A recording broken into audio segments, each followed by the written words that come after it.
Bom, companheiros, bom dia. A gente vai dar início à nossa mesa aqui, que fala sobre os impactos da terceirização na organização do trabalho, né? E na saúde dos trabalhadores. Nós temos aqui o nosso companheiro pesquisador Marcelo Figueiredo, a Paula Cirelli, que já é frequentadora aqui e sempre traz um enriquecimento aos nossos debates aqui no nosso Congref, e o companheiro aqui, Marco Aurélio, que já é o nosso advogado aqui do setor privado, que tem muita bagagem, muita experiência nessa área, que pode trazer para a gente bastante esclarecimento sobre como é que anda esse processo de terceirização no nosso setor petróleo. Ok?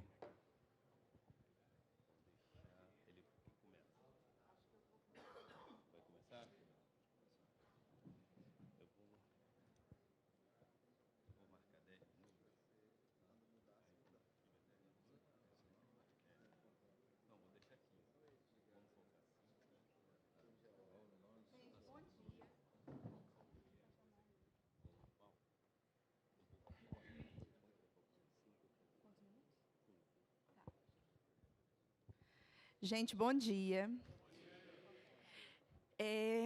Primeiro, eu queria falar do desafio que é estar aqui falando para vocês, né? Quando eu recebi esse convite, já é a segunda vez que eu estou aqui falando, fiquei muito feliz. Eu fiquei pensando na responsabilidade que é isso, porque, afinal, eu vou vir falar de condições de trabalho na Petrobras, de terceirização na Petrobras para petroleiros. Então, sempre fica aquela insegurança, porque, afinal, eu vou estar aqui falando daquilo que vocês vivenciam no cotidiano. E aí eu fico muito contente por esse convite, porque eu acho que, e mais contente ainda de dividir essa mesa com uma pessoa como o Marcelo, porque eu acho que mostra o compromisso desse sindicato, né, em estar dando possibilidade de nós, professores, estudiosos, pesquisadores, estarmos nos aproximando da realidade de vocês. Porque, na verdade, o que a gente faz é isso, né? Se aproxima da realidade, daquilo que vocês vivenciam no cotidiano e tentamos refletir sobre aquilo. E acho que a nossa obrigação, né, enquanto pesquisador, é dar o retorno. Dar o retorno do que nos suscitou essa pesquisa, dar o retorno do que suscitou essas reflexões, para que a gente possa refletir junto. Então, acho que esse é um momento privilegiado. Então, só tenho a agradecer por estar aqui. E não podia começar essa mesa... Você põe aqui para mim. Sem estar lembrando... Eu moro em Rio das Ostras, né, sou professora da UF aqui de Rio das Ostras, e faço parte de um movimento feminista, que é o movimento Chega de Estupros em Rio das Ostras, que é um movimento que combate a violência sexual no município. Então, não poderia começar essa mesa sem estar lembrando, né, do que vem acontecido no Brasil, da naturalização da cultura do estupro. E não sei se vocês sabem, na nossa região, 3 mulheres foram assassinadas na última semana, simplesmente por serem mulheres. Depois eu vou distribuir uma cartinha que o Movimento Chega de Estupros fez, mas a gente está, né, dando nome a essas mulheres e... Pode ser o segundo. E falando, né, do que aconteceu. Então, eu queria que vocês lessem, levassem para casa, divulgassem. E sábado, às 4h, a gente vai fazer um ato em Rio das Ostras, né, cobrando, mais uma vez, do poder público que alguma coisa seja feita por essa barbárie que a gente vive aqui na região. Então, vamos lá.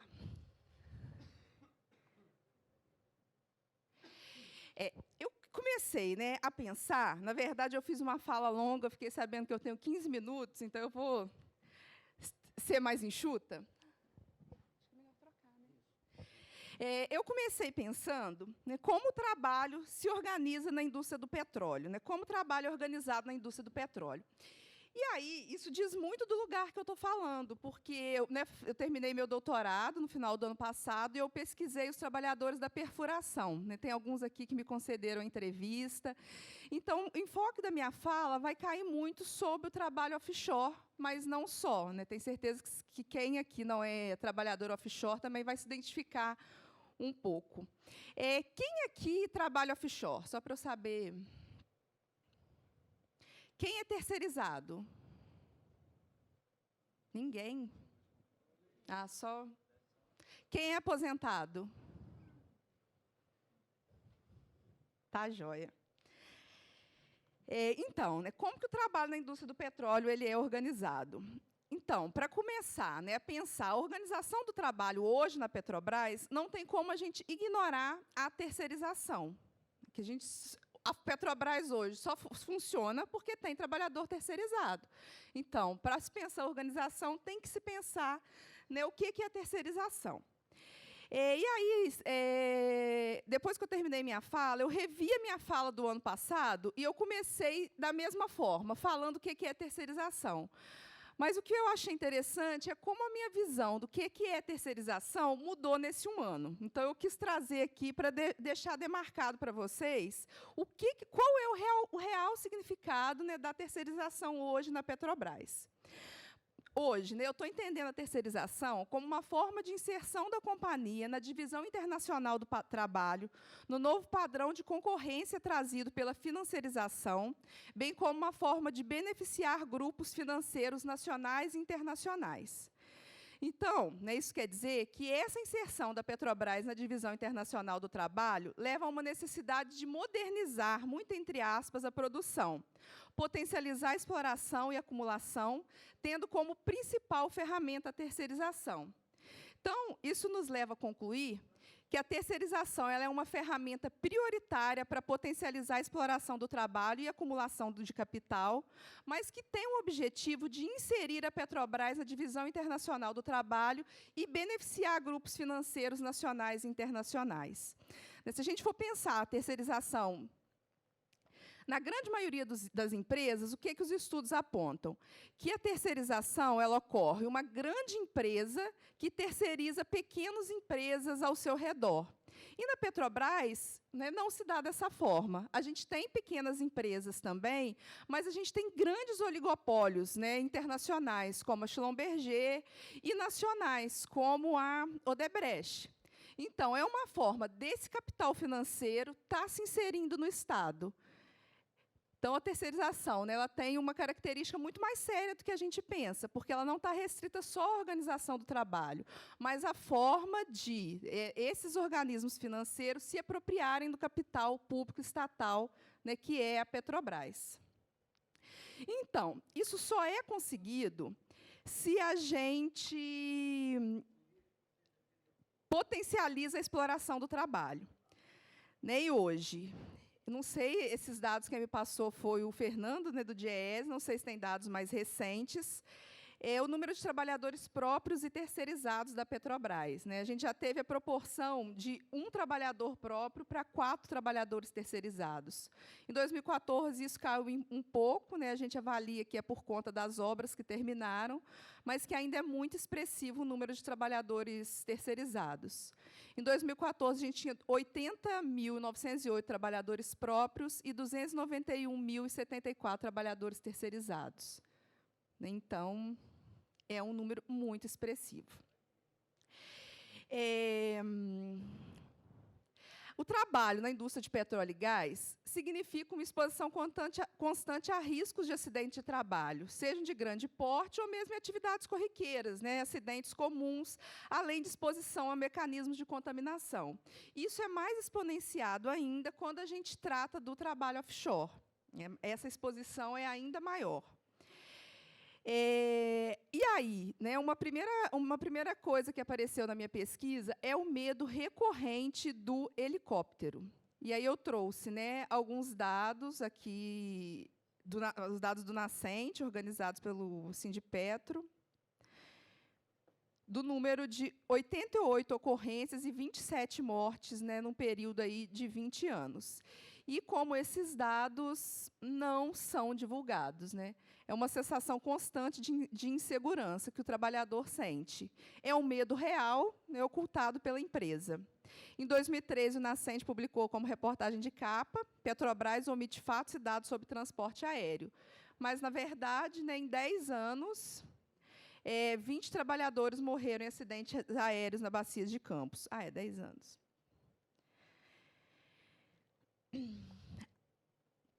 A Petrobras, né, tem uma política de redução de custos e racionaliza a manutenção técnica e preventiva dos equipamentos.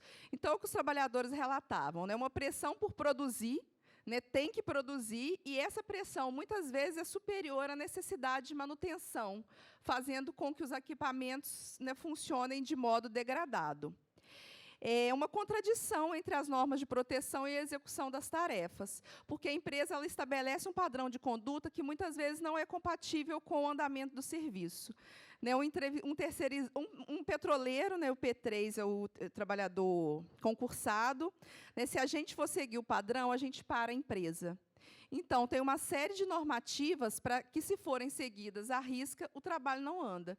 Então, é uma forma também de responsabilizar o trabalhador. Né, não, o padrão é esse, você que não seguiu o padrão.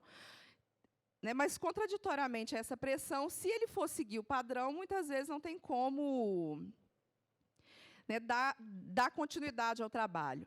E esse padrão ele é elaborado por uma gerência que está distante da execução das ações, né, uma divisão entre quem idealiza o projeto e quem efetivamente executa, e o operador fica subalternizado à falta de controle sobre o processo, né, que muitas vezes ele não participa, né, da construção desses padrões.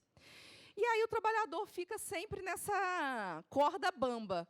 Como que ele vai conciliar as exigências de segurança e saúde com o padrão que é exigido? E, muitas vezes, ele tem que fazer uma escolha difícil.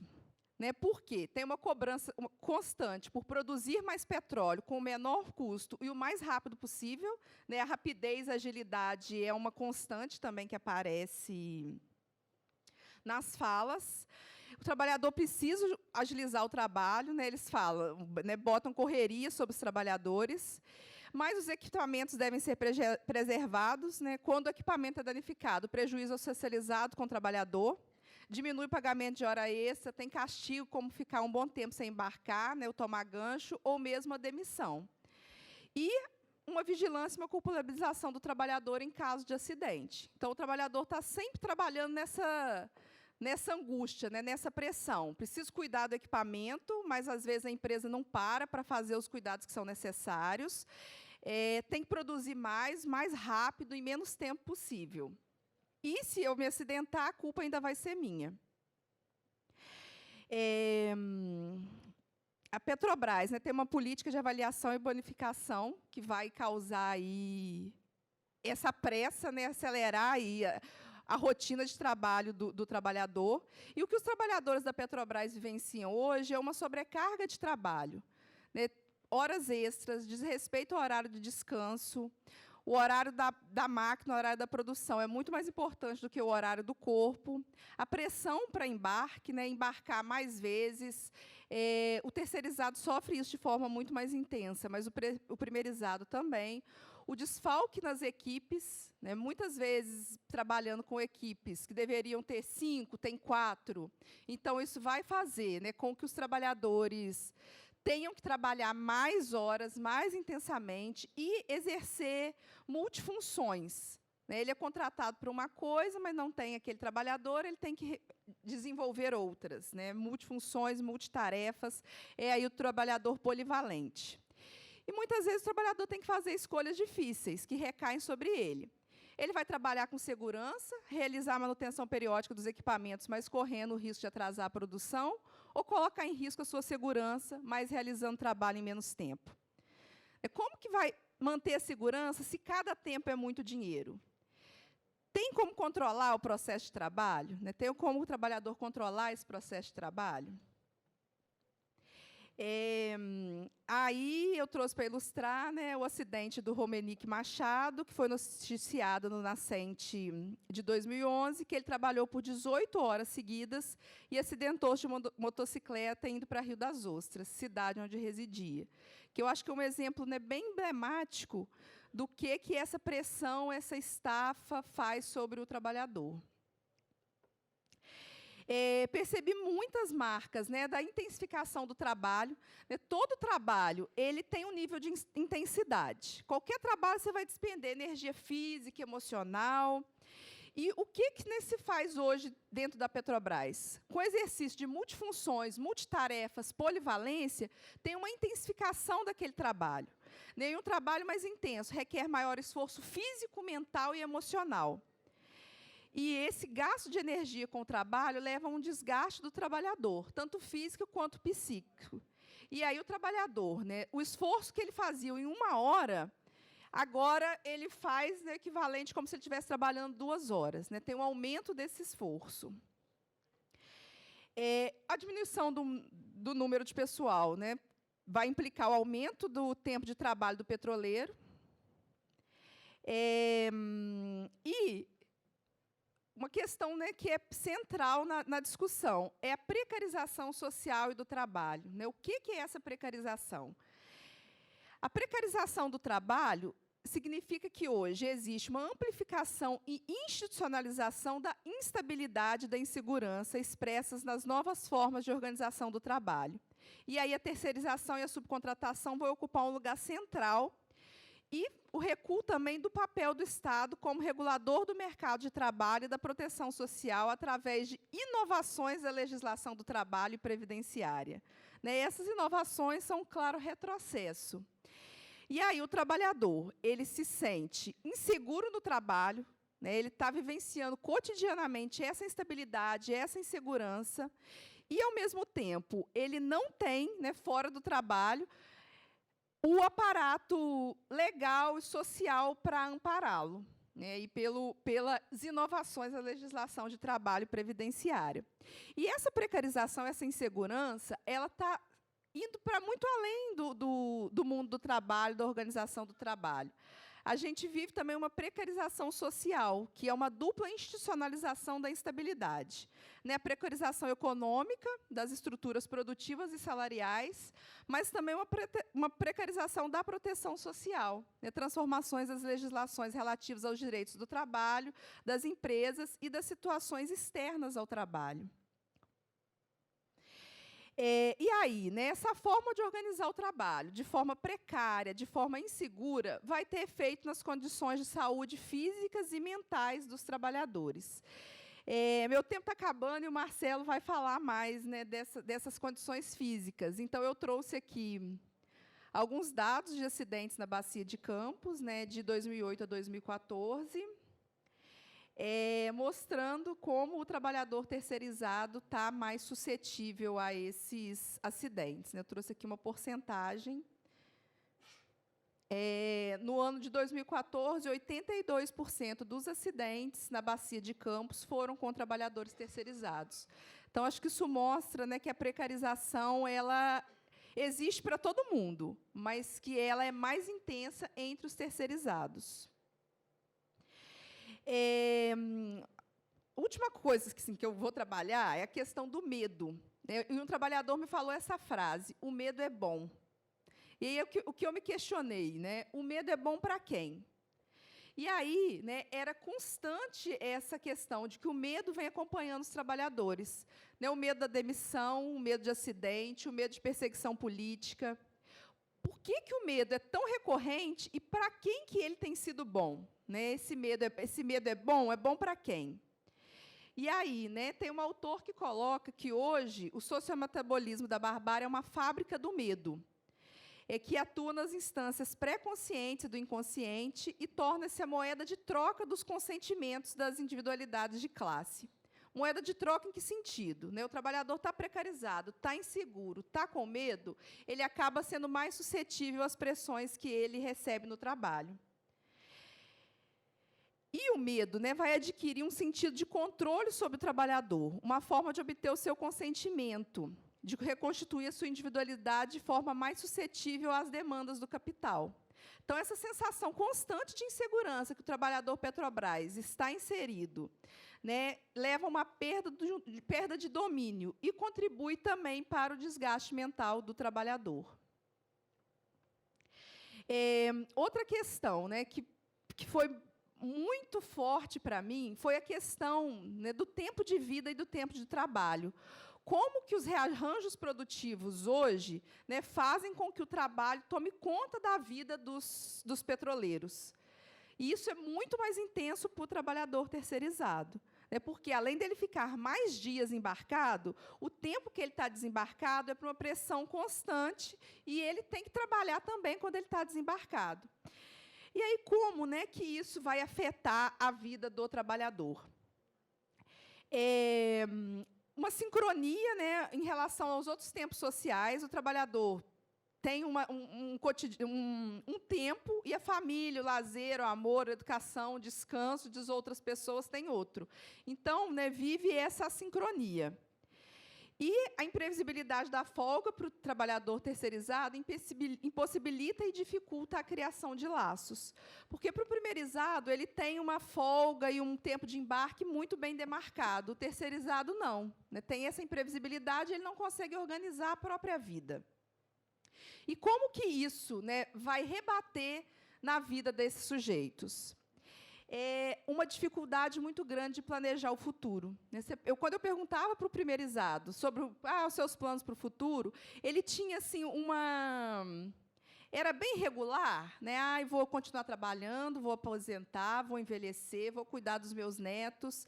E isso não era possível para o terceirizado, né? O terceirizado, por ele ter dificuldade de viver o próprio presente, ele está sempre inseguro, ele não sabe quando ele vai estar em casa, ele não sabe quando ele vai estar em terra.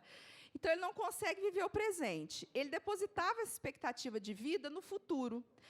No futuro eu vou ser feliz, no futuro eu vou ser autônomo, no futuro eu vou ter o meu próprio negócio. Então, esse sujeito ele não consegue viver nem o presente e nem planejar o futuro. Era muito nítida essa diferença de planejamento da vida.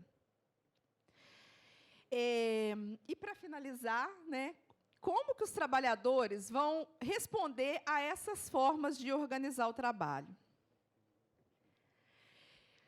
E aí, né, a terceirização ela vai acarretar a pulverização dos trabalhadores e uma fragilização sindical, né, quase que instituindo mesmo uma rivalidade entre os trabalhadores do núcleo estável e os trabalhadores terceirizados. E o movimento sindical vai encontrar dificuldades para responder de forma eficaz a essa nova ofensiva do capital sobre a produção. E muitos desafios se colocam, né? Como enfrentar essas características da precarização, esse desgaste que é sentido pelo trabalhador, essa própria tentativa, né, de enfraquecer o movimento sindical, né? Como os trabalhadores, né, temos condições de enfrentar isso. Infelizmente, a gente não tem resposta, né? Acho que eu trago muito mais questões para a gente refletir do que respostas, mas, né, trouxe algumas que vêm me inquietando. Uma é a desresponsabilização da Petrobras, né? Pouca fiscalização da Petrobras do que está regido mesmo nos contratos, né? Quanto às horas de trabalho, os dias de embarque, as condições de segurança, né? Tem um descaso aí. O que a gente vê que a Petrobras é que o serviço seja feito no menor tempo possível. E não importa, né, em que condições os trabalhadores estão submetidos. Outra questão, né, a subnotificação dos acidentes de trabalho. Acho que aqui no Sindipetro, né, vocês vivenciam muito isso. E aí fica a questão, falta informação ao trabalhador, né? O sindicato tem feito campanhas, né? Acho que uns 2 anos teve aquela tira e amordaça, né, estimulando o trabalhador a denunciar, né, o assédio moral, campanhas sobre a importância do preenchimento da CAT. E, ao mesmo tempo, a gente vê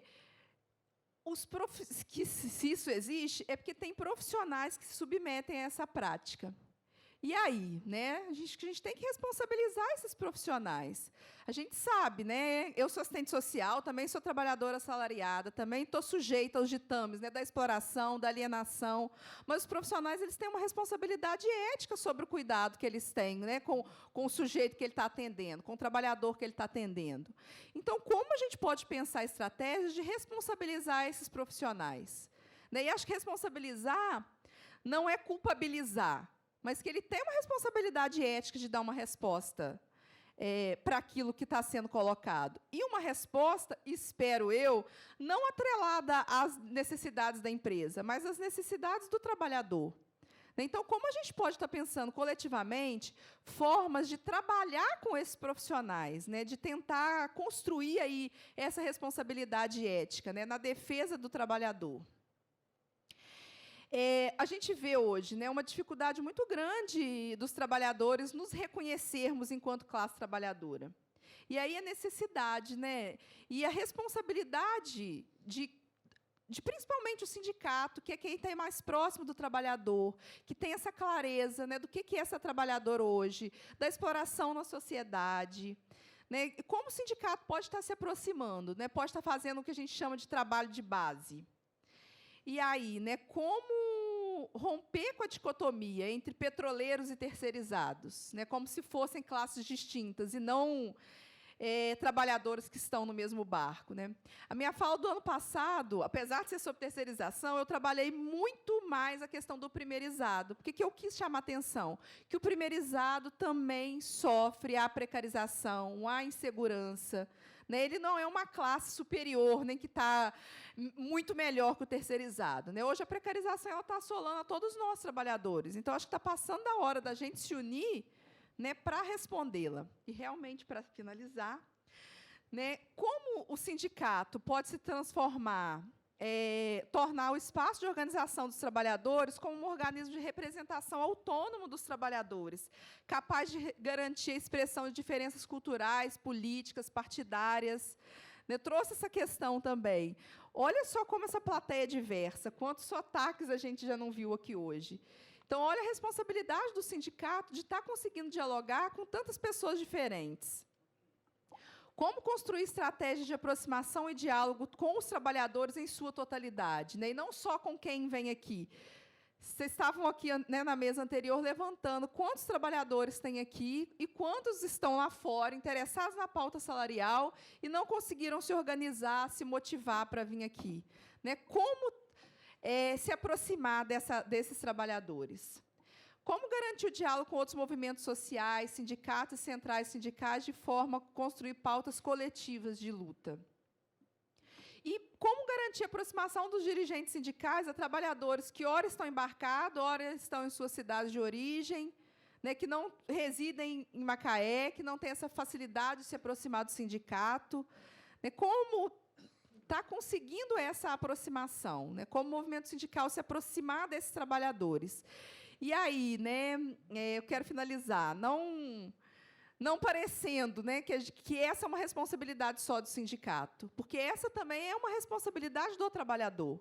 Não é o sindicalista que tem que ir atrás do trabalhador. Né? Um dos papéis do sindicato é fazer esse trabalho de base, com certeza, ir até a empresa, dialogar com esse trabalhador, divulgar, né, informações. Mas o trabalhador ele também tem responsabilidade de participar da luta. Então, acho, né, que é importante, se cada um que está aqui, estou vendo carinhas novas, né, como eu acho que estou há 6 anos na UF de Rio das Ostras, pelo menos 5 eu venho nos congressos, tenho participado, estou vendo muitas carinhas novas esse ano.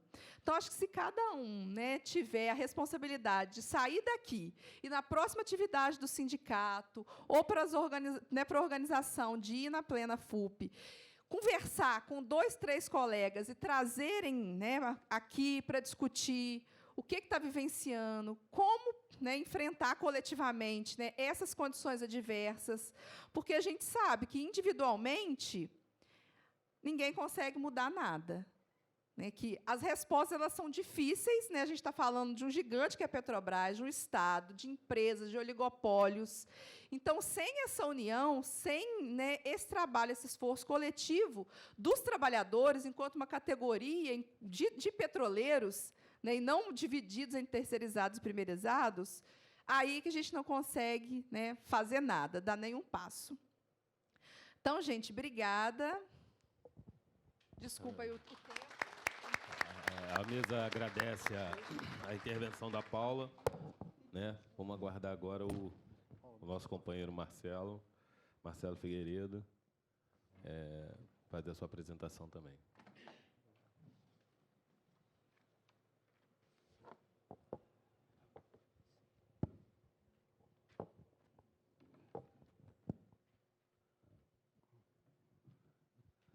Muito bom dia a todos. É gratificante participar de mais uma edição do Congrenf e retomar a interlocução com seus delegados e demais convidados e presentes.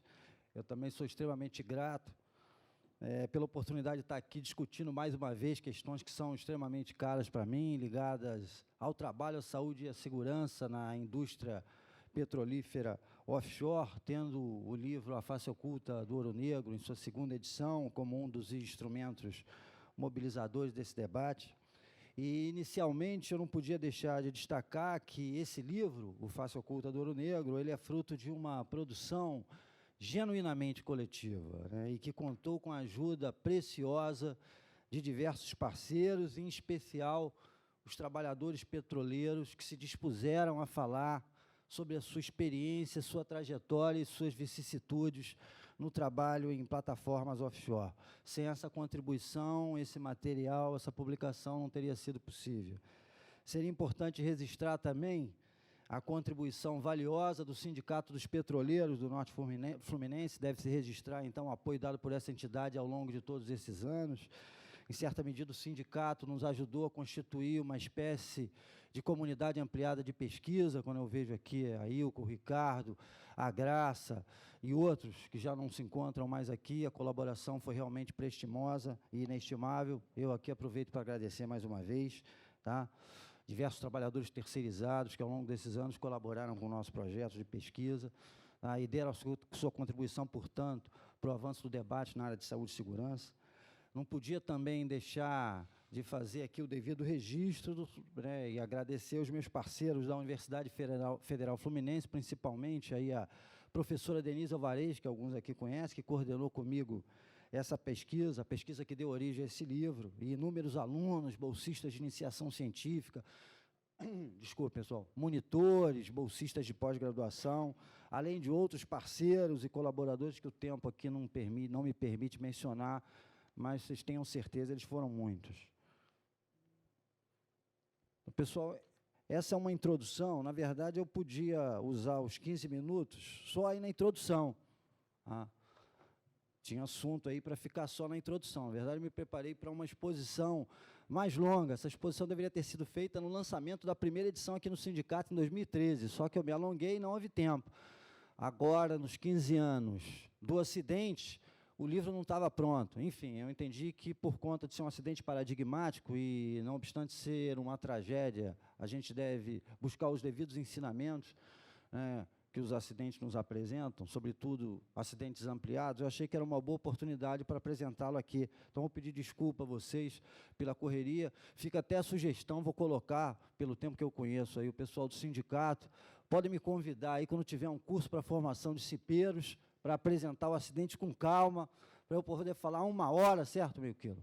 1h30, e a gente debater com tranquilidade. Então, eu vejo meio quilo aqui, eu tenho clareza que eu estou realmente, o tempo está chegando, né? O tempo chega para todos. Vai fazer 20 anos que eu conheci o pessoal do sindicato, apresentado aqui pelo saudoso, falecido professor Oswaldo Cevar, na antiga sede. Eu lembro quando eu cheguei, o pessoal estava conversando, e uma das figuras era meio quilo, outras já circulavam por aqui. Então, é isso, como diz o velho Candeia, sinto que o peso dos anos me invade, não é isso? Vamos lá. Então, o pessoal me conhece, sabe que eu gosto de um samba-canção e tudo, então, vamos lá. O objetivo, pessoal, naquela altura, é o capítulo 5, a análise desse acidente está descrita em detalhes no capítulo 5 do livro, tá? Naquela altura, eu já tinha desistido de fazer análise do acidente, até que a Graça diz que um irmão de um operador estava escrevendo um livro sobre a P-36, um livro que eu nunca conheci, e que ele estava disposto a falar sobre o acidente. A Ilka talvez lembre, e outros que participaram, a Graça também, na época que a gente começou a pesquisa, não era trivial, não era simples falar sobre o acidente da P-36, por conta do que ele suscitava, né, no plano psicoafetivo. Eu decido, então, colocá-lo, inseri-lo no livro, já no final, 2009 para 2010, o livro ficou pronto em 2011 e só foi publicado em 2012. Naquela altura, qual foi a intenção? Né? Era dar maior visibilidade aos fatores de cunho organizacional que se encontravam na gênese, na origem de ações e decisões que contribuíram para a ocorrência do desastre. Né? Alguns desses fatores bem a montante das explosões, ou seja, distantes no tempo e no espaço dos eventos finais. Estou chamando aqui de eventos finais as explosões. Né? Importante aí contextualizar, a ideia da introdução é um pouco essa, tá, pessoal? é considerado o desastre de maior repercussão do offshore brasileiro, não há muita dúvida em relação a isso. Apesar do número de mortes do acidente de enxova ser maior, 37 mortos no acidente de enxova, 1984, agosto de 84, queda da baleeira, 36 morreram na queda da baleeira.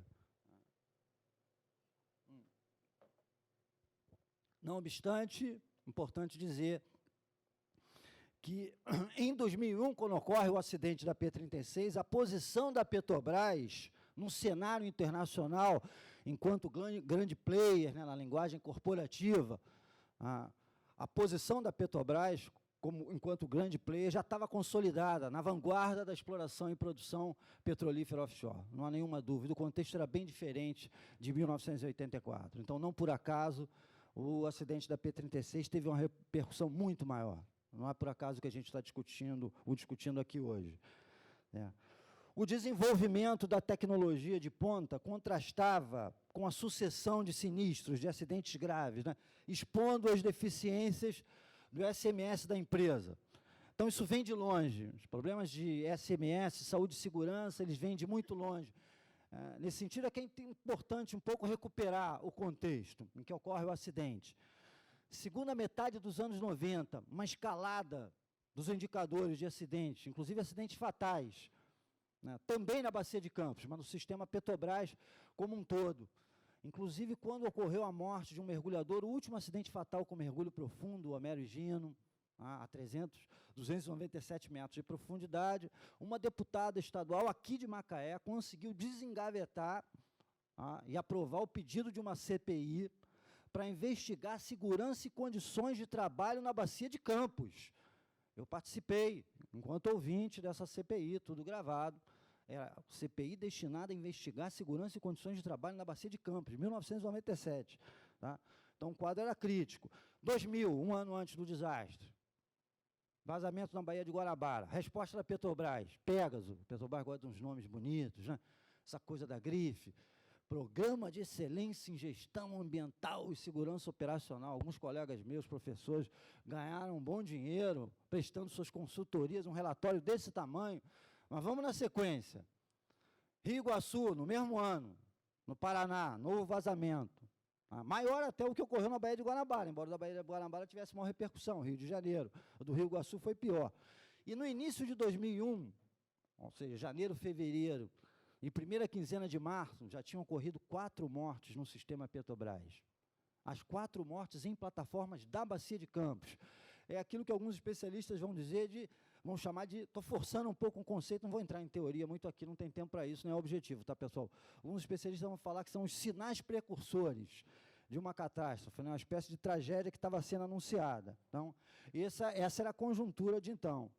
A complexidade do sistema em foco. Não estou lidando com qualquer dispositivo, com qualquer artefato.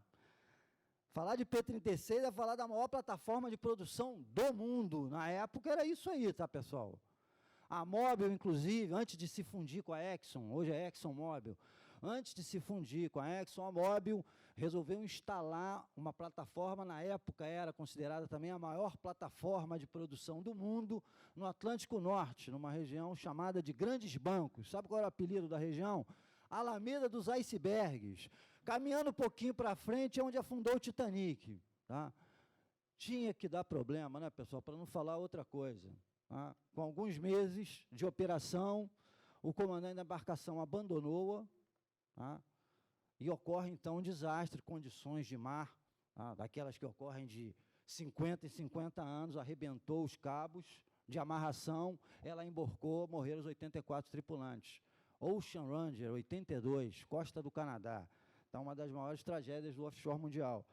Tá? Quando a gente fala de P-36, complexidade, estou falando de um artefato que tem até o convés principal um pouco mais de 40 metros, pesa cerca de 30 e poucas mil toneladas, é isso? Ancorada a 1.360 metros, já estava produzindo 84 mil barris por dia, a plena carga poderia produzir 180 mil barris por dia, 7 milhões e 200 mil metros cúbicos de gás por dia, ok, pessoal? Explorando em poços de 1.800 metros de profundidade, isso há 15 anos atrás. Portanto, não era qualquer plataforma, é importante insistir nesse ponto. Difícil entender os detalhes. Quando eu conversei com um dos operadores, foi fundamental a contribuição dele, está ali no final, foram os meus principais interlocutores, 3. Um deles eu conversei em Salvador, ele tinha cópia, uma cópia 3, de parte do sistema. Pessoal, não sei se ajudou ou piorou.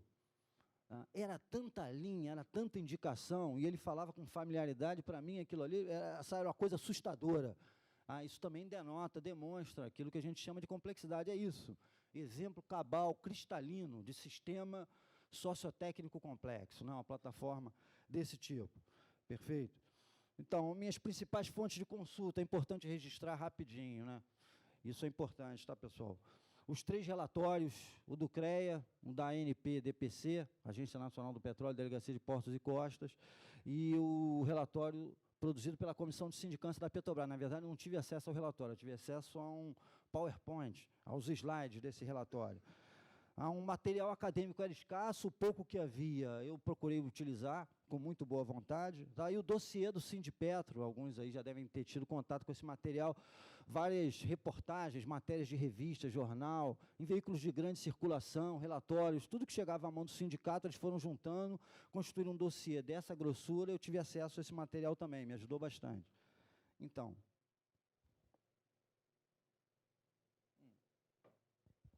está aí, pessoal, a tal perspectiva de análise com ênfase. Não era na época era móvel, né?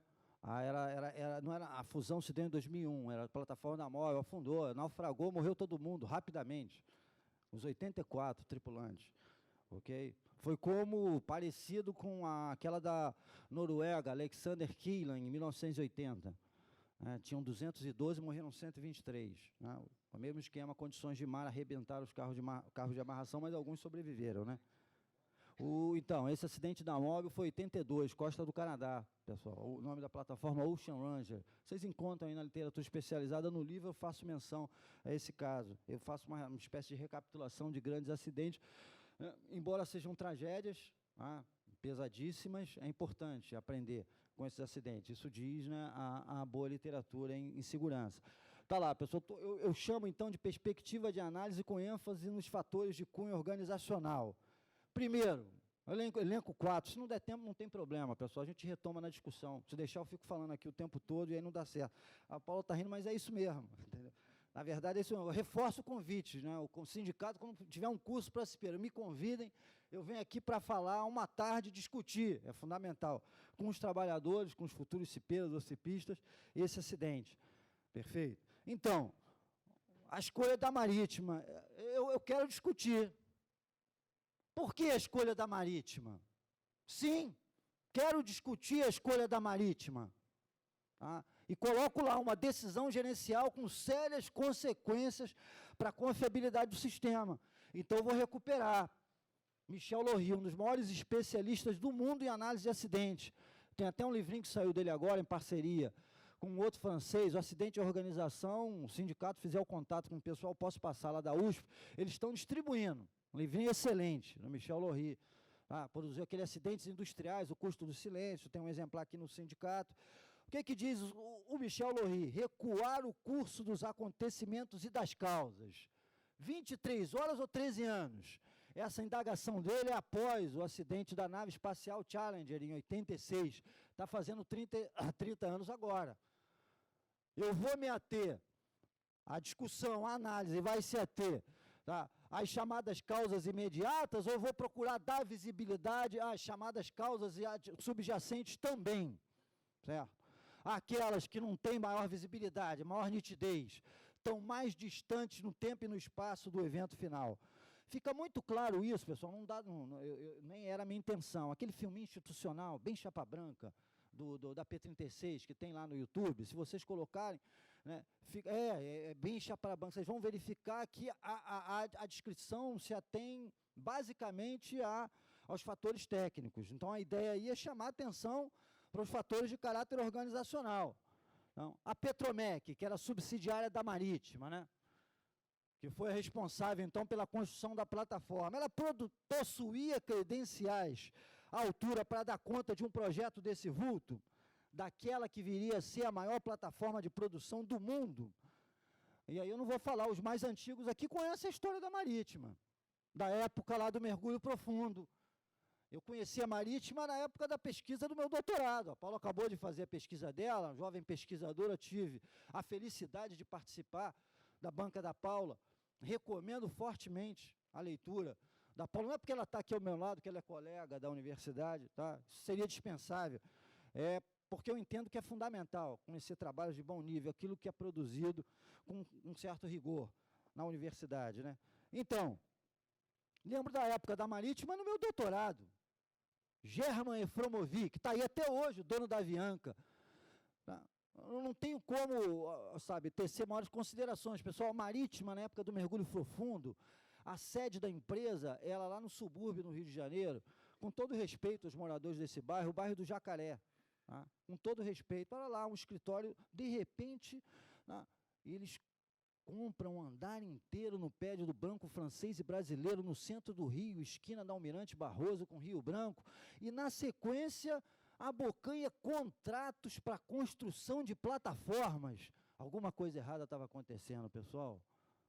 Alguma coisa errada estava acontecendo. Ainda mais construção de uma plataforma que originalmente foi projetada para perfuração. Em 86 começou a construção da P-36. Palermo, na Itália, vai para Quebec, no Canadá. Aí ela dá um pulinho em Singapura, no sudeste da Ásia, com posterior retorno ao Canadá para ser finalizada aqui, no antigo estaleiro Mauá Jurong. E para ser reestruturada, para passar a funcionar como plataforma de produção. Então, pessoal, era um projeto de grande envergadura, certo? Na sequência, o Redstuhl, Henri Philippe Redstuhl, presidente da Petrobras, em 2000, assume, cancela litigiosamente, de maneira unilateral, todos os contratos com a Marítima. Só que aí não teve lava-jato, né, pessoal? Houve briga na justiça, mas não teve lava-jato. Cancelou todos os contratos, mas aí o estrago já estava feito. Tá? E aí, pessoal, reverter os estragos e problemas, depois que o sistema está em funcionamento, como diz a boa ergonomia, é muito mais complicado. Procurem atuar na fase de projeto ou na fase de construção, ou seja, incorporar os subsídios de ergonomia, de segurança, de prevenção, ainda na fase de projeto ou, se possível, na construção. Depois que o sistema está em funcionamento, fica tudo mais complicado. Quem conhece sistema complexo sabe do que eu estou falando. A fragilidade das certificações. P-36, pessoal, possui todas as certificações que vocês possam imaginar. Todas, essas que os meus alunos da engenharia de produção adoram. Certificação disso, daquilo, tudo. Após a ocorrência do desastre, ficaram claras, bastante nítidas, as diversas irregularidades presentes. O que demonstra, então, denota a fragilidade das chamadas certificações. Tá? Os fatores de cunho projetual, não tenho como me alongar aqui, tá, pessoal? Eu gostaria de destacar principalmente aí a localização dos TDEs no interior das colunas. Tá? TDEs são tais tanques de descarga de emergência, um deles, tá, da coluna de popa Boreste, foi o que explodiu e ocasionou então a primeira explosão. Então a gente sabe colocar o tanque no interior da coluna, o equívoco, né, aí presente, inclusive o próprio relatório de sindicância da Petrobras assumiu isso, tá, como um problema. É um tanque de descarga de emergência, ele era para ser utilizado emergencialmente, em caráter emergencial. E esse é um outro problema, tem um especialista que vai dizer determinadas anormalidades que ganham caráter de normalidade, são chamadas anormalidades normais. Isso foi um pouco o que ocorreu com os TDEs na época da P-36. Tá? As lacunas do esquema de ligação desses tanques com a planta de processo, aí a gente precisaria ter animação. Não vou me alongar, mas só diria o seguinte, né? Foi uma falha considerada chave para a ocorrência do desastre. E não havia redundância, uma válvula, capricho do destino. O próprio vídeo chapa branca, e até hoje não se sabe precisar se ela foi deixada aberta ou se ela falhou. O fato é que a falha dessa válvula sem redundância gerou a sobrepressão no tanque de descarga de emergência da popa Boreste, que ocasionou então a primeira explosão. O uso excessivo de alarmes na sala de controle. Se alguém aqui já trabalhou com operações em sala de controle, sabe do que eu estou falando. De novo, a boa ergonomia, estudos de análise do trabalho, as clínicas do trabalho, vão dizer o quê? Contribuição da França. 3/4 da matriz energética francesa se assenta no nuclear. Eles têm muita usina nuclear, então tem muito estudo de ergonomia em sala de controle. Eles sabem colocar muita informação, pode ser um complicador. Conversando com um dos operadores, o que ele me disse: Marcelo, após a primeira explosão, começou a pipocar sinais. Informação daqui, dali. E imagina a tensão, você está em alto mar a mais de 100 metros, balança. Não é propriamente uma sensação das mais alvissareiras, né? Então, a primeira representação que eles tinham que ocorreu uma explosão e que a água do mar estava entrando direto na coluna. Não, o tanque tinha estourado. Começaram a pipocar sinais. Depois que ocorreu a segunda explosão, essa que provocou a morte dos 11 brigadistas, a segunda, o que esse operador, desculpa o termo, tá? Estou aqui colocando literalmente, ele falou: Marcelo, quando ocorreu a segunda explosão, aí alarmou a porta e a gente ficou meio perdido. Tá? Então, aí é fundamental, pessoal, a questão da classificação deficiente das áreas de risco, né? Não havia sensores naquele piso, naquele nível onde estavam instalados os tanques, e aí o cerne da discussão aqui qual é? Volta-se para um investimento maior. A ideia é investir mais na qualidade e localização da informação fornecida e não necessariamente na quantidade da informação disponível. Debate que a gente pode fazer em outro momento. Tá? E a responsabilização, né, discutir, né, dar atenção a falhas de cunho projetual, dar margem à responsabilização dos que concebem e instalam o dispositivo técnico. Quero chegar até aí, sim, sem sombra de dúvida. Não quero restringir a responsabilização a quem está na ponta do sistema, tão a gosto das grandes empresas, ok? Inclusive a Petrobras, infelizmente.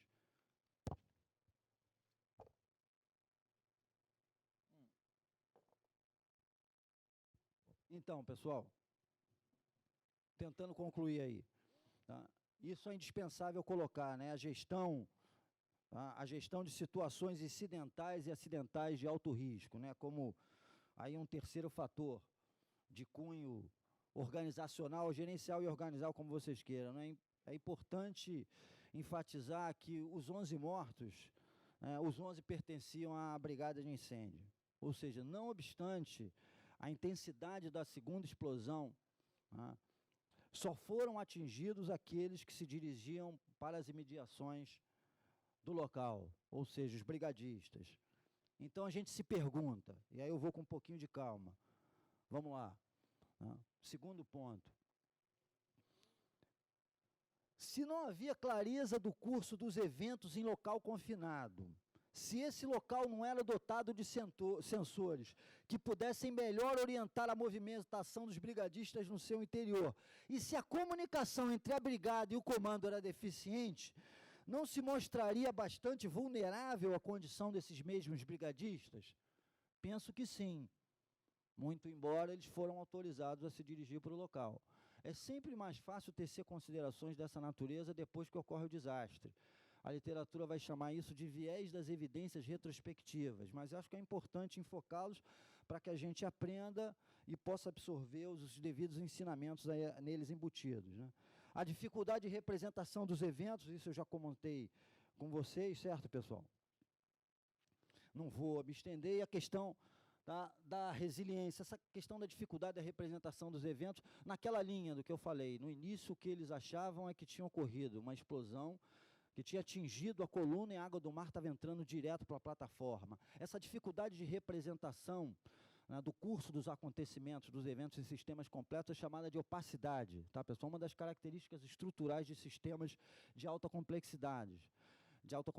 Eles são muito interativos, fortemente interligados, opacos nessa linha e parcialmente modelados, tá? São características estruturais que eu não tenho como me estender aqui. A resiliência do sistema que é colocada à prova. O que é resiliência, tá, pessoal? Quando você vai envergando uma vara de bambu, vai envergando, vai chegar a um ponto que ela entra em colapso. Você não pode ultrapassar esse ponto, ok? Quando ocorre a primeira explosão, dispara-se, desencadeia-se uma crise. Entre a primeira e a segunda explosão, a gente tem aí a resiliência do sistema colocada à prova, de maneira visceral.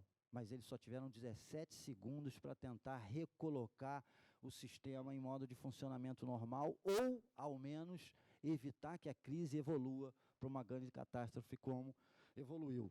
Nessa direção tem todo um debate hoje na segurança ligado à engenharia de resiliência, tá, pessoal? Eu vim agora, semana passada, lá de BH, um congresso de ergonomia, congresso nacional, e tinha uma mesa, uma sessão somente dedicada à engenharia de resiliência. Por fim, pessoal, vamos lá. E aí depois a gente vai para o debate. Agradeço aí a paciência dos meus parceiros de mesa e de vocês, né? O primado das metas de produção é o quarto fator, em detrimento da manutenção e os riscos para a segurança e a confiabilidade, né? Não tinha como não falar sobre esse ponto, né? Sempre existe um conflito potencial entre produção e segurança. Peguem o filminho da Piper Alpha, maior número de mortos em acidentes já ocorrido, né, no mundo, já, em acidente com plataforma. Dos 226, morreram 167 no Mar do Norte, julho de 88. Tem um filminho da Coastal do Brasil, né, um gerentão lá, não estou falando de sindicalista, representante da federação, não, gerentão de segurança de uma das empresas fala, sempre existe um conflito potencial entre produção e segurança. Ainda mais numa unidade que poderia produzir 180 mil barris por dia. Vai haver sempre esse conflito, ok, pessoal? Em qualquer lugar do mundo. Está no DNA do capital, não tem como fugir disso, ainda mais indústria do petróleo. Olha o que ocorreu agora, pessoal. A Halliburton ia comprar a Baker, um negócio de 35 milhões de dólares, a Baker recuou, vai pagar uma multa, a Halliburton vai pagar uma multa de 3,5 bilhões. Essa é a realidade da indústria do petróleo, ok? Não dá para pensar o capitalismo no século passado sem considerar o petróleo e as empresas, tá, que estiveram na vanguarda desse movimento. O caso da Piper Alpha, aí não vou falar, a Piper Alpha já comentei, da Deepwater, são exemplos emblemáticos. Tem na internet, tá, pessoal? Tem 2 vídeos, um na National Geographic e um outro com legenda em português de Portugal. Muito interessantes. Vai mostrar, no caso, tá, a Halliburton, inclusive, está implicada, coluna de perfuração, precisava de 21 centralizadores, eles achavam que 6 iam resolver o problema. Um dos fatores que pesou na ocorrência do acidente no Golfo. E ali eu tenho ampliado mesmo, que no caso da P-36 não houve vazamento de grande monta. No caso da Deepwater, em abril de 2010, o que a gente tem? 11 mortos, 17 feridos, perda total da unidade, maior vazamento da história do Golfo do México. É o que eu chamo, na verdadeira acepção de acidente industrial ampliado. Tá? O caso das bombas, para finalizar, pessoal, o uso das bombas de captação de água e os problemas de gestão da manutenção. Isso foi medido por um dos operadores. Se eles tivessem que utilizar o sistema de incêndio para acionar, você precisaria de pelo menos 2 bombas. Aí, palavras dele, Marcelo, uma estava fora, inoperante, e aí isso denota os problemas de gestão da manutenção, aos quais eu me refiro nesse slide. Uma estava fora, inoperante. A outra tinha recém-chegado e não tinha sido instalada. A terceira estava capenga, só uma funcionava a contento. Se eles precisassem ativar o anel de incêndio, teriam problemas, ok? Pessoal, podia ficar falando aqui até 5 horas da tarde. Eu agradeço a atenção de vocês, o convite, tá certo? Meus parceiros de mesa, a paciência do coordenador, depois a gente continua o debate. Muito obrigado. Obrigado aí ao companheiro e pesquisador Marcelo Pinheiro. E vamos dar prosseguimento aqui com o companheiro Marco Aurélio. Bom, antes da minha explanação sobre a terceirização na indústria do petróleo e o histórico a história da terceirização, eu gostaria de levantar alguns aspectos do dumping social e dos seus aspectos subjetivos da terceirização através da explanação brilhante da doutora Roberta Cardoso, que fez um trabalho de pesquisa nesse sentido. Eu venho chamar ela aqui para compor a mesa para apresentar. Uma salva de palmas para ela.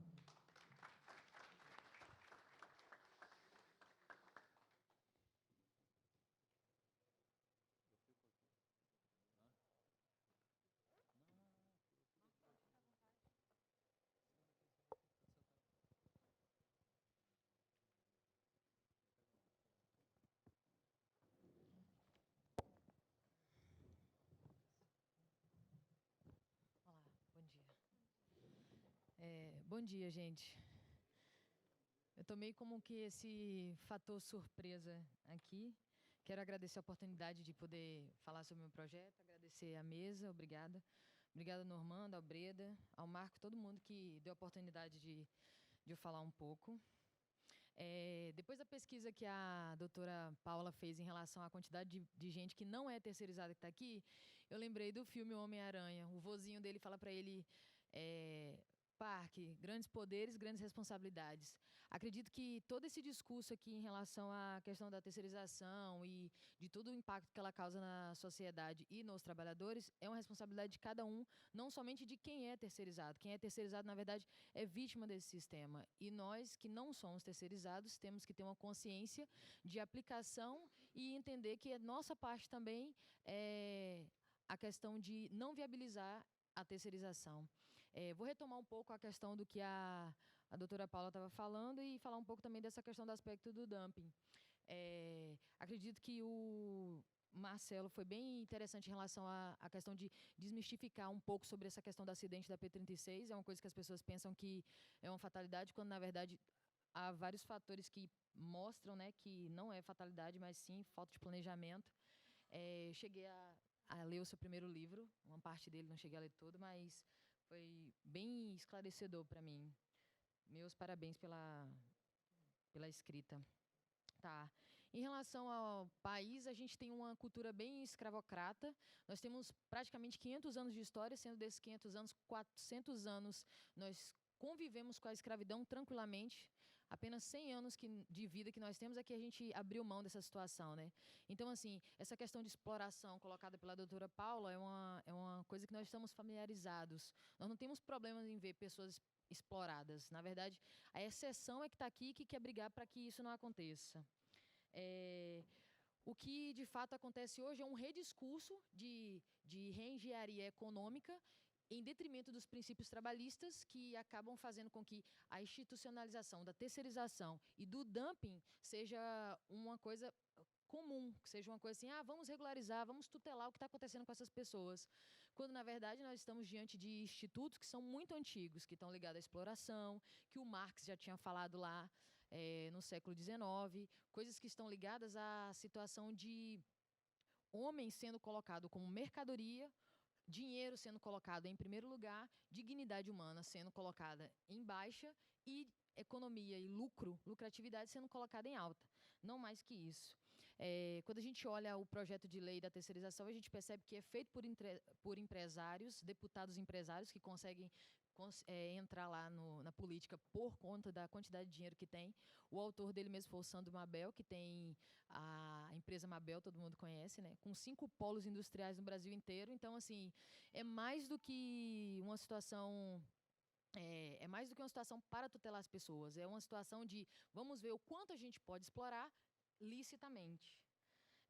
Retomando um pouco essa questão da organização, né, que é ligada mais à questão do tema aqui do Congresso, a organização trabalhista vira uma questão de negociação humana. O homem vira massa mesmo, vira mais uma mercadoria e uma questão de serviço para que empresolas, no caso, né, fiquem oferecendo serviço, como se fosse um objeto mesmo. Você quer comprar um serviço, só que, na verdade, você está vendendo um humano.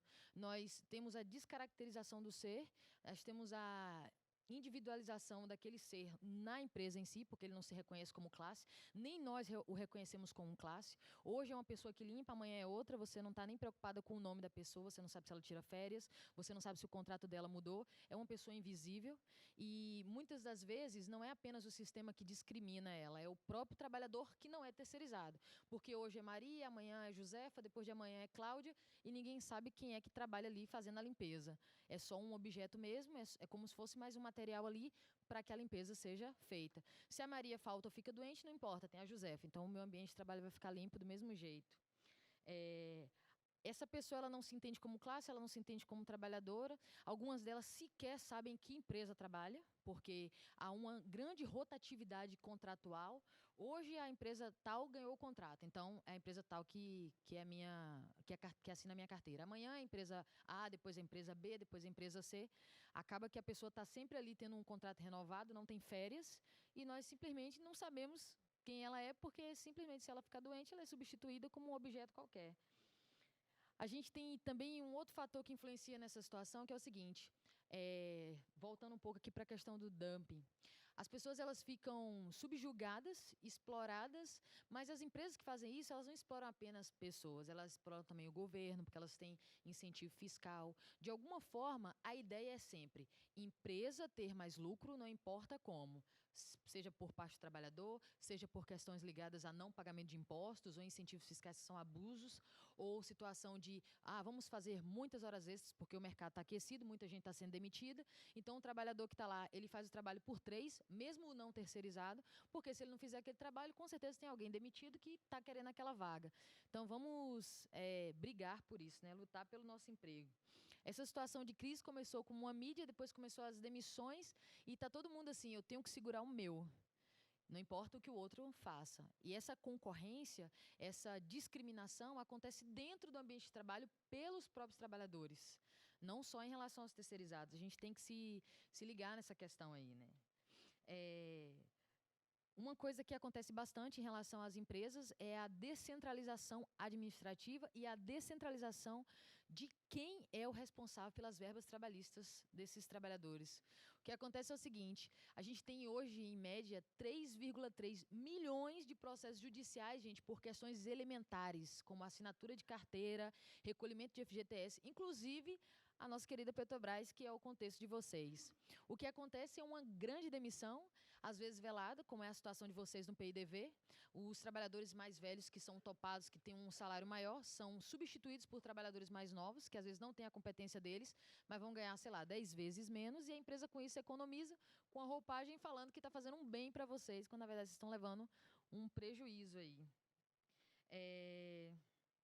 Tem a questão do prejuízo em relação à organização sindical. Como os trabalhadores eles não se entendem como classe, como foi bem posto pela doutora Paula, eles não se juntam. Então, em vez de serem unidos como classe, eles ficam assim, mas fulano é terceirizado, não reconhece. É como se a terceirização fizesse do trabalhador uma subclasse, quando, na verdade, eles são seres humanos iguais a vocês e a mim. O que acontece muito é da gente pensar que os terceirizados são serviçais, porque muitas das vezes eles são ocupados, os cargos de terceirização são ocupados por gente que nós entendemos que são inferiores de alguma forma, seja por questão de estudo, ou cor, ou raça, ou sexo. A terceirização tem raça, tem sexo, a maioria das pessoas são mulheres negras e que fazem trabalhos que são parecidos com os trabalhos domésticos, que são relacionados à limpeza, a questões de trabalhos relacionados a serviços gerais, enfim, todas essas questões típicas de quem a gente acha que tem que fazer o pior serviço, né? No que tange a questão de saúde, tem a situação de sempre estar essa questão de recontratação. Eu me lembro que um juiz, ele chegou a fazer num congresso uma entrevista falando assim que a recepcionista do tribunal que ele estava trabalhando, ela estava sempre lá e um dia ele disse, você nunca tira férias? Ela disse, não, está sempre trocando de empresa e eu vou para um novo contrato e nunca tiro férias. Isso influencia diretamente na saúde. Nós sabemos que as férias é uma situação necessária para a saúde, não somente isso, né? Mas é um dos fatos. E me admira saber, e que vocês todos saibam, que a Fazenda Pública é a maior contratadora de trabalho terceirizado. Não é a Petrobras, é a Fazenda Pública como um todo. Ela se imiscui, como é que eu vou dizer assim, se suja na devassidão da terceirização, é uma das que mais usam. E não se admirem se todos os contratos e os empregos começarem a se tornar terceirizados, inclusive alcançar vocês que são concursados, porque a terceirização é uma tendência que faz lucrar, e o lucro é o que é mais importante para as empresas. Logo, daqui a pouco a relação de vocês, apesar de estar escrita como primeirizado, vai estar na prática como terceirizado, porque a exploração vai aumentar, a quantidade de desempregados vai aumentar. De alguma forma, isso já toca vocês, porque uns têm que fazer mais horas extras do que outros para não perder o emprego, para fazer bem para o gerente. Então, assim, na técnica, na teoria, não é terceirizado, mas na prática, sim, é explorado, é terceirizado, é subjugado, é desrespeitado, porque tem um gerente aí que se acha mais importante que vocês. Não sei se vocês estão cientes, mas a questão relacionada a acidentes, essas coisas, de cada 5 trabalhadores que são acidentados, 4 são terceirizados. Mas lembre-se, também tem acidente com os que não são terceirizados. Uma hora essa corda quebra e machuca todo mundo. 27% dos salários terceirizados é menor do que os trabalhadores comuns, né? Eles ficam mais ou menos 2,6 anos a menos nos trabalhos, porque o emprego dele tem maior rotatividade que o de vocês. E eles laboram geralmente 3 horas a mais, considerando todos os trabalhadores do Brasil, do que os trabalhadores que são primeirizados. Esses dados foram entregues pelo DIEESE. Uma coisa que vocês têm que pensar também é que essa situação da terceirização e do dumping influencia diretamente na jornada de trabalho de vocês, na saúde e segurança e na remuneração. A gente já está vendo isso até nessa situação da ação do repouso. A Petrobras quer diminuir o THM de vocês e pagar como se fossem trabalhadores comuns, administrativos, de loja, assim, por exemplo, que trabalham de segunda a sexta, 8 horas, e sábado, 6 horas, 44 horas semanais. Então, assim, eu acredito que isso seja uma tendência temerosa, não apenas para quem a gente chama de terceirizada. Há de haver um cuidado nisso. Também para todos os trabalhadores, porque é como eu estou falando, se essa moda pega, todo mundo vai ser explorado. E, como a Paula falou em relação a essa questão da compartimentalização da atividade, isso atinge a cada um. Cada vez mais a atividade de vocês vai ficar repetitiva, enfadonha, cansativa, porque mais tecnologia, mais máquinas, menos homens. Logo, isso é uma coisa que não toca só eles. A gente tem que se atentar para essa situação. Teve um ministro do TST, eu queria fazer só uma observação. Meu sonho é que eles apliquem o que eles falam quando eles tomam decisões nos processos judiciais. Mas ele disse assim, nós não podemos fugir das lutas justas. E eu acho que essa é a situação nossa. Essa é uma luta justa, que por enquanto não está tocando a gente, mas é uma questão de tempo. Isso é uma bola de neve que está crescendo aí. E que eu acho que todo mundo tem que ser participado, todo mundo tem que se voluntariar nessa luta aí. Porque daqui a pouco tempo ela não vai ser só dos terceirizados. E a outra coisa que ele disse foi o seguinte, que a gente não pode construir uma sociedade subjugando as pessoas, subjugando a dignidade. O que a gente está fazendo e vivendo hoje, gente, é um retrocesso. Não somente em relação à questão legislativa, que já foi conquistada, mas também em relação à questão da mente das pessoas que pensam que esse regime é comum, que esse regime é normal. Nós estamos vivendo uma situação em que a coisa ilícita está sendo regulamentada. É como regulamentar a exploração, escravidão, trabalho infantil. É como regulamentar a coisa errada. E aí a gente está assim, passivo, só ouvindo e vendo a situação ir mais adiante um pouquinho, porque enquanto não toca a gente, tá tranquilo, né?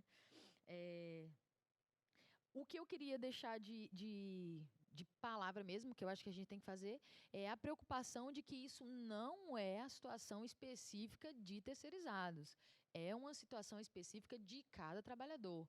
A compartimentalização da atividade e a exploração da atividade humana, ela não vai se ater apenas a essas pessoas. A busca pelo lucro, gente, infelizmente na nossa sociedade ainda é mais importante do que os direitos fundamentais. Se atentem para essa situação. E o jeito que ela deixou de questionamento, né, para a gente lutar contra essa situação, é o direito, é a lei e também é a movimentação sindical. A gente tem que se identificar como classe. Não só porque somos petroleiros ou porque entendemos um pouquinho a mais do que um ou outro brasileiro aí que tem analfabetismo, mas porque todos somos seres humanos, todos somos trabalhadores. Há a necessidade de a gente ter uma lei não somente escrita, mas aplicada. E se o judiciário aplica isso só para proteger empresário, que é o que está acontecendo com essa legislação de terceirização, a gente vai literalmente ser subjugado. A ideia é todos pela mesma luta, condições mínimas de dignidade para todos os trabalhadores, inclusive o que a gente considera terceirizado. É isso.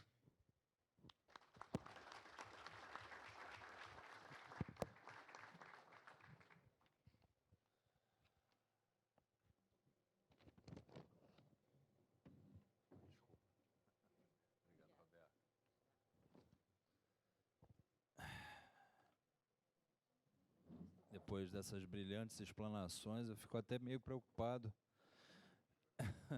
Mas vou tentar trazer novas informações e questões mais fáticas para a realidade nossa aqui dos petroleiros do setor privado. Mas vamos lá. Primeiramente, acho que é importante a gente entender de como surgiu a terceirização dentro das nossas relações de trabalho.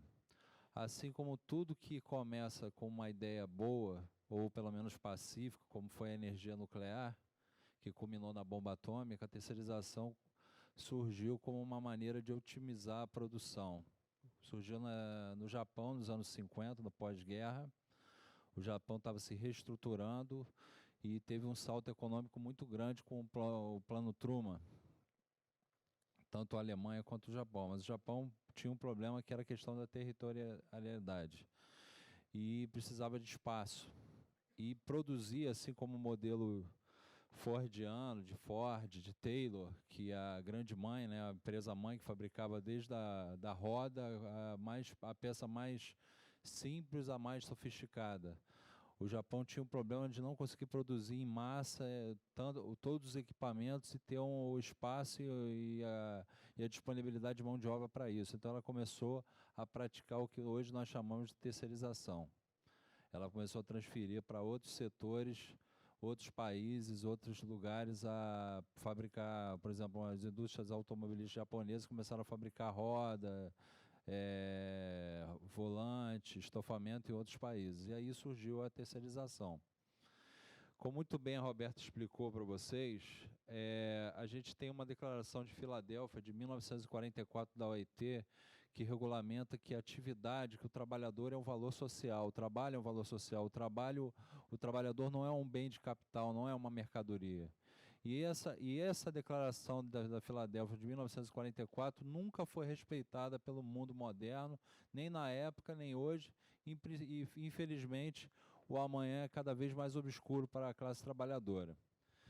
Então, o Japão começou com essa teoria e nos anos 70, nos anos 60 havia uma resistência grande, nos anos 50 de outros países, porque havia um boom econômico muito grande, as empresas estavam querendo, o modelo fordiano de Henry Ford, da indústria Ford, você produzir, gerar empregos e criar aquela euforia do pós-guerra, ela foi destroçada com a crise do início dos anos 70, com a crise da OPEP, e aí houve uma quebradeira de várias empresas. Então as empresas compraram, numa ideia inicial nos Estados Unidos, a partir de 73, começam a introduzir o que a gente conhece como terceirização, começam a terceirizar algumas atividades, vendendo para os trabalhadores que estavam salvando empregos, como a gente vê hoje em dia o discurso dos golpistas, né? Vamos aprovar o projeto 4330 para salvar empregos e criar mais empregos.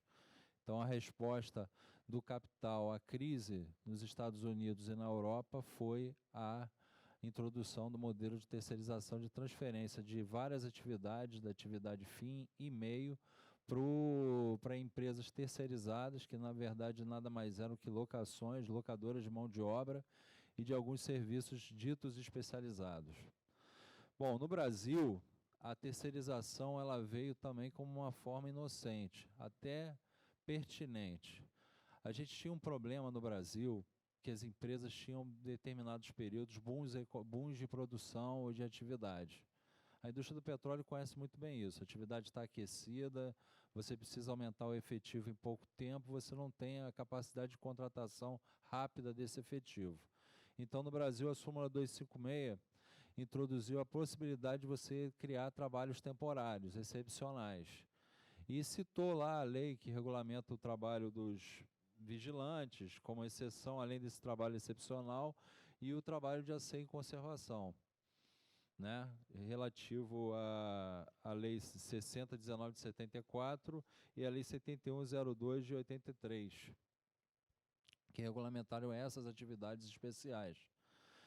Bom, a partir da súmula 256, o empresariado brasileiro começou, e aí a gente está falando de 83, 84, está começando o processo de democratização e, ao mesmo tempo, com a crise do petróleo e a inflação, o capital brasileiro fez a mesma coisa que os Estados Unidos. Ele começou a introduzir a terceirização, começando com pequenos serviços de informática, de asseio, de conservação.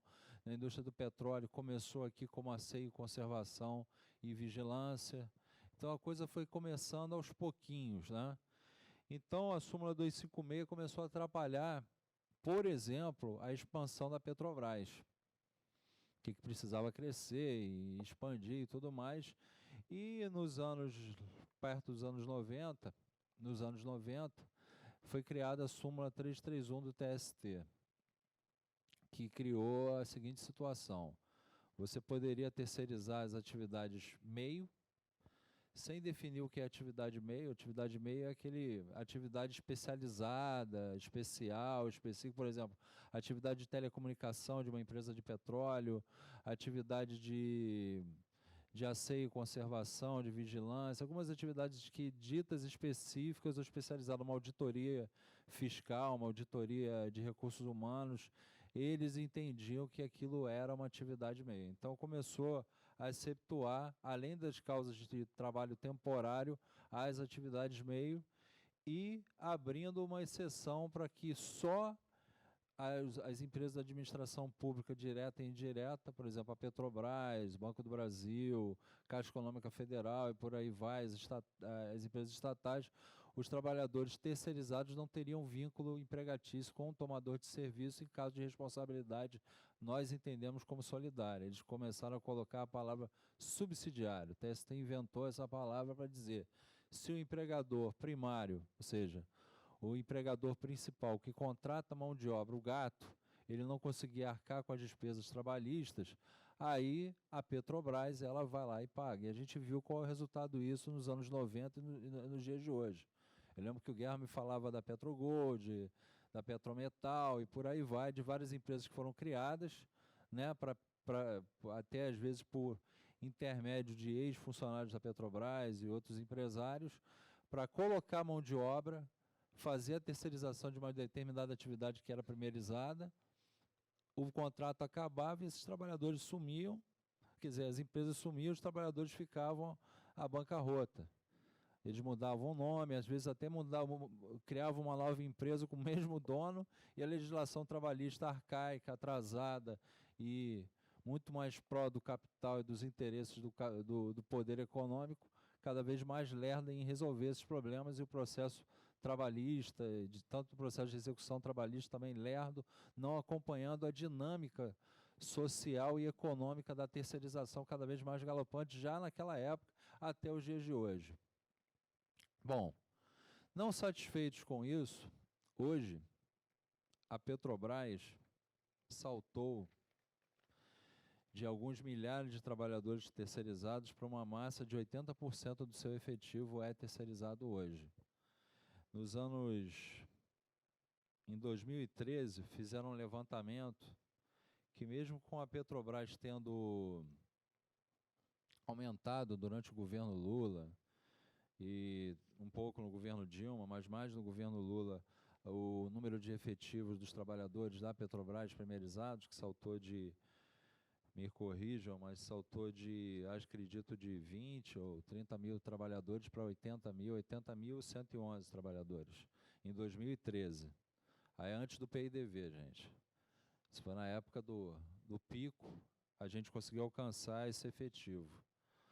Hoje a gente sabe que pode beirar os 60 mil e piorar com a questão do PIDV, discussão dos efetivos e a capacidade de mobilização da categoria em embarrar esse processo neoliberal que está sendo reimplantado no Brasil a partir desse governo golpista, que é instaurado pelo senhor Michel Temer e sua trupe.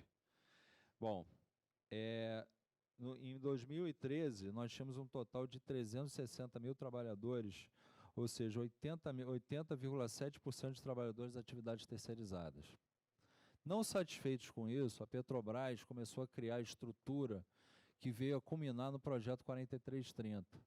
A gente, na época, não entendia, a gente achava assim, o Fundo Garantidor é uma conquista, foi uma conquista da classe trabalhadora que a gente construiu para barrar a questão do calote que as empresas terceirizadas davam.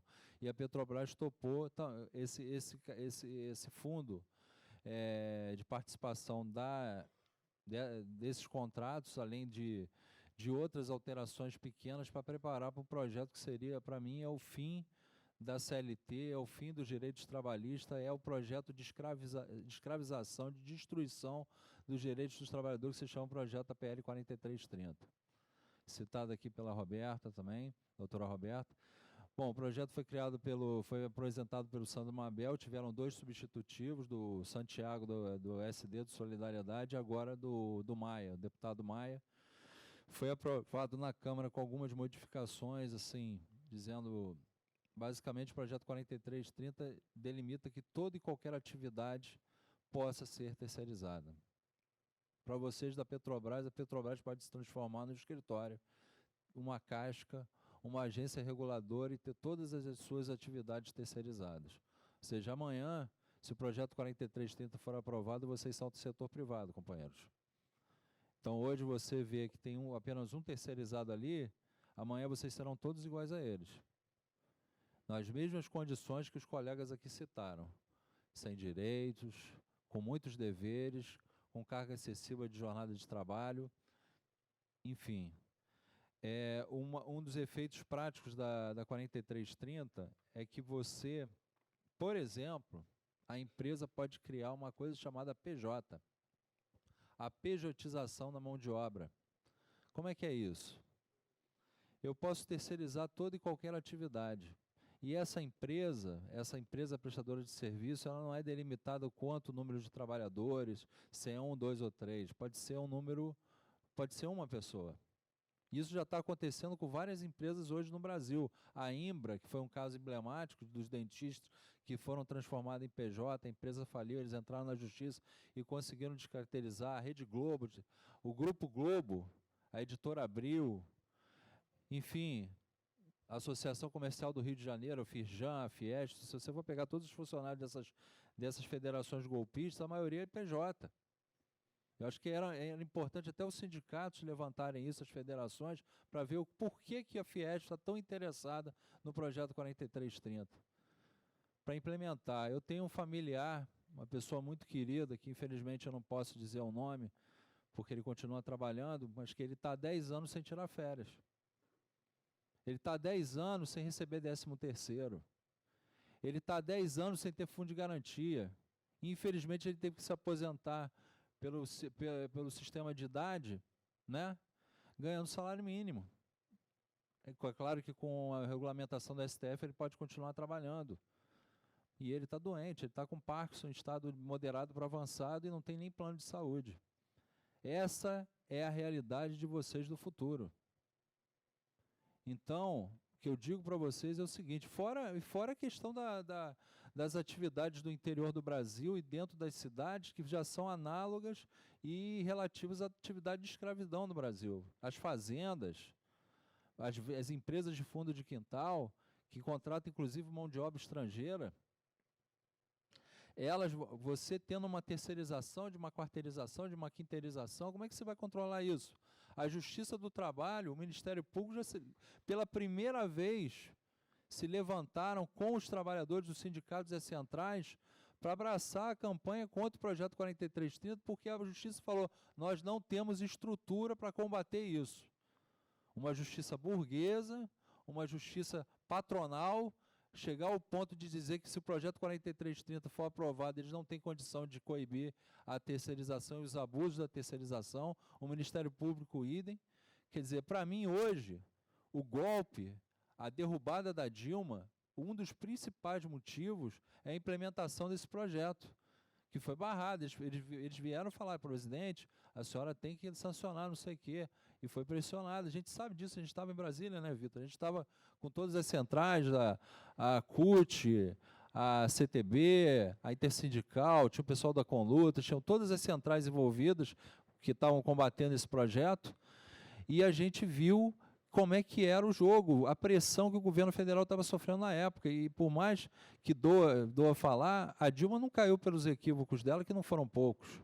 A gente sabe disso, eu não vou ficar elencando aqui os equívocos da Dilma.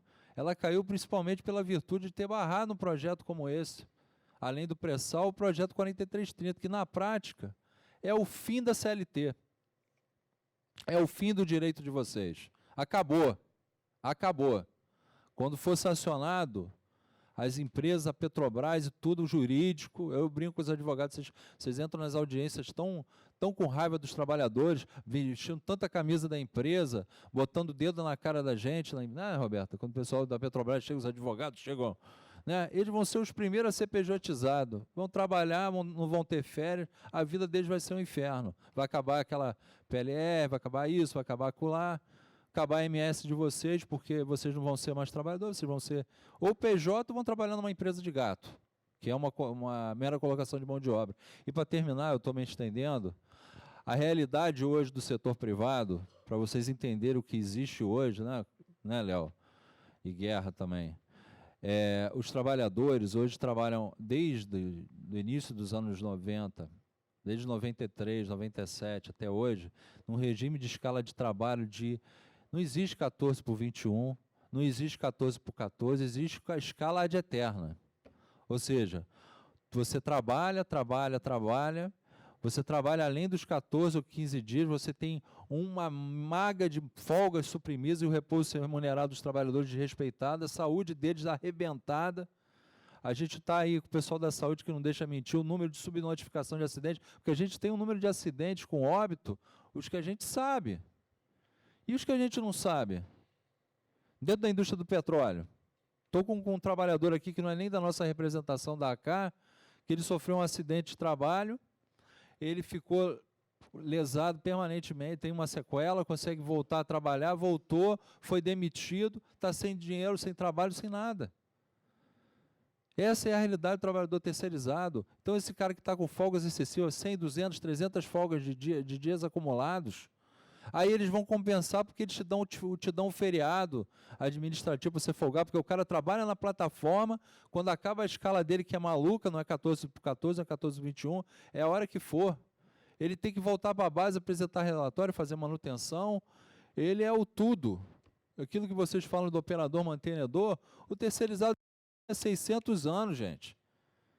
O que vocês estão sofrendo hoje, se você me perguntar ao Léo, que foi o coordenador aqui do setor privado, foi trabalhador terceirizado. Outros colegas, companheiro ali, é trabalhador terceirizado. Sabe que a vida do terceirizado é igual no Vietnã, é igual na guerra, é igual no Afeganistão. Cada dia é uma luta.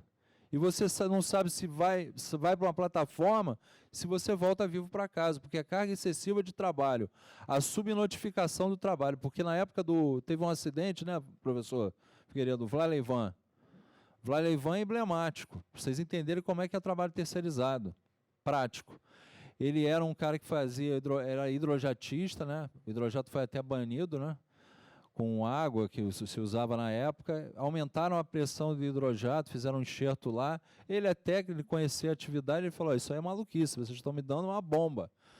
Aí o controlador da atividade, que não era nem da empresa, que era, esqueci o nome da empresa, era uma subcontratação da Odebrecht. Não, era exatamente, era a Odebrecht, que era contratada da Petrobras e tinha essa empresa aí. Então, o que acontece? Essa empresa não estava nem na plataforma, o representante. Estava lá o cara da Odebrecht, que não sabia o que fazer, e o gerente da Petrobras falou, ó, tem que fazer isso agora, não sei o que lá. O cara pediu autorização, teve PT para fazer, e ele fez. Em 5 minutos estourou, perfurou o intestino dele, foi para o departamento médico que não existe nas plataformas. Você sabia que na Brasdril, que é uma empresa privada, você tem médico por plataforma, a Petrobras não tem? O médico fica à distância, fica quilômetros na base, olhando na época um monitor, fazendo conferência. Ele pegou aquele, porque a perfuração de hidrojato era uma coisa pequenininha, aí o médico viu assim, não, só faz suturação. O cara com a perfuração no intestino grosso, delgado, com tudo aquilo dentro dele, eles simplesmente suturaram. O cara agonizou 1 dia e meio na plataforma, foi desembarcado e quase veio a óbito. A gente só descobriu isso porque ele sobreviveu ao acidente. Porque se ele tivesse morrido, a gente não ia saber nunca. Foi o Vlaleivan Sanches, que foi um caso emblemático aqui, isso foi um exemplo. Então a realidade de vocês é a seguinte no futuro, com a 4330. Pior também para o terceirizado que já existe, subnotificação, trabalho excessivo, a Petrobras mandando e desmandando na tua atividade, ela vai continuar sendo a tua empregadora indireta e você só, desculpa o termo, se ferrando.